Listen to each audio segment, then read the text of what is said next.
Madame la Présidente, Mesdames, Messieurs, j'aurais préféré être avec vous aujourd'hui pour fêter autrement cet anniversaire. Ce que je vais essayer de vous apporter, spécialement à vous, femmes du camp d'Ashraf, ce sont quelques mots d'espoir. Cette imagination qui réchauffe le cœur, nous l'avons eue au printemps dernier, lors du printemps arabe, où une femme arabe m'a dit un jour: il ne faut pas appeler ça le printemps du jasmin, mais le printemps de la dignité. Les femmes avec les hommes, bien sûr, car c'est toujours dans la complémentarité que les choses se passent mieux, s'organiser mieux aussi de l'autre côté, c'est-à-dire le côté de la liberté, nous gagnerions tous beaucoup. À Ashraf, dans le combat contre l'intégrisme religieux, une société a pu se forger et créer un oasis de liberté et d'égalité entre les hommes et les femmes. Une société où personne n'a cherché à exclure l'autre, mais a cherché à se respecter mutuellement.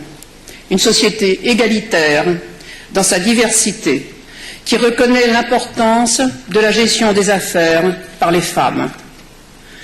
Combien d'entre vous n'avaient pas été étonnés de voir qu'à Ashraf, ce sont des femmes compétentes qui mènent les négociations les plus compliquées dont dépend le destin de 3400 personnes. Combien d'entre vous n'avaient pas été étonnés par le courage de ces femmes qui, à côté des hommes, ou même à la tête de cortèges, ont résisté les mains nues aux attaques des forces irakiennes lors des agressions mortelles de juillet 2009 et d'avril 2011.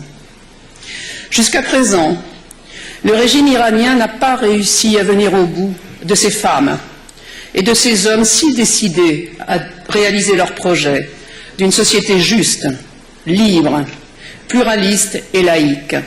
Alors, il cherche, en faisant pression sur son allié irakien, à déraciner et à éradiquer le camp d'Ashraf et sa merveilleuse expérience de société. Aujourd'hui, le gouvernement irakien veut transformer le camp Liberty, qui porte si mal son nom, en prison, et veut forcer les Ashrafiens à l'occuper sans les moyens de subsistance minimum.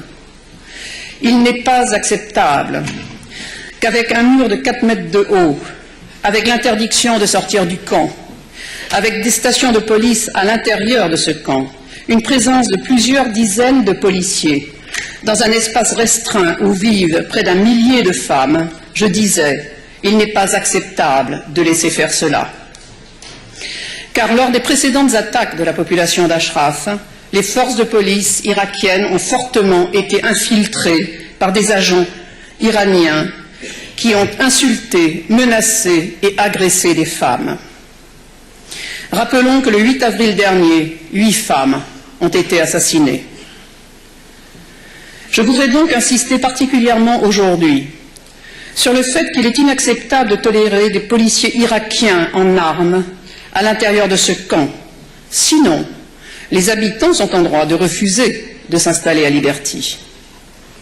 Je voudrais dire aussi qu'il faudrait respecter pleinement la vie privée, les droits et les libertés de ces femmes et de ces hommes. Il faut qu'ils aient accès à leurs avocats et à des services médicaux comme tout être humain. Et surtout, il faut respecter leur dignité de résistants. L'ONU, l'Union européenne et les États-Unis doivent empêcher que l'on impose des conditions aussi insupportables aux habitants d'Ashraf.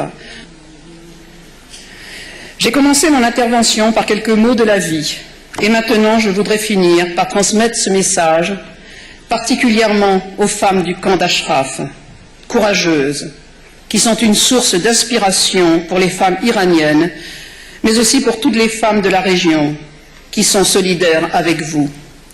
Nous ne vous abandonnerons pas. Sachez que nous sommes avec vous par le cœur, par la pensée, par ces mots. Merci, Madame, de m'avoir permis de parler autrement. Merci. Madame Audrey Chouin, we're very grateful for your message. And we will now give the floor to Secretary Spencer Abraham. former Secretary of Energy under President George Bush. You are most welcome to take the floor.